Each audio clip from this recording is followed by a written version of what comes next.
आणि राजकारणाला एक मोठा भाव तयार केलेला आहे, जेणेकरून आपण आपल्यासारखे म्हणजे मी असेल, माझं कोणती बांधव असेल, कोणीसुद्धा ही लोकशाही लढू शकतो.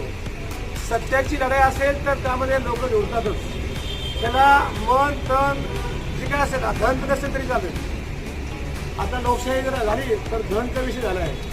तर ही कुठेही भावना आहे आणि मी निस्वार्थपणे जेव्हा या इथे उतरलेलो आहे तर मला एकदम म्हणजे डोळ्यातून असं आले की ही व्यक्ती मी कधी तर म्हणजे जेव्हा मी पेशंट असेल किंवा काही थोडंसं मदत करता आली तर मी असे गोरगरिबांना मदत करत असतो.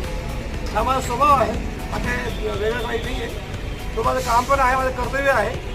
पण अशा वेळेस ज्यावेळेस ही लोकशाहीची लढाई आहे आणि जे जे माझे युवा बांधव आहेत, जे जे माझे गरजू आहेत, जे माझे शेतकरी आहेत, जे माझे गरजवंत खरंच आहेत, हे लोक स्वतःवर पुढे येत आहे आणि हा बदलाव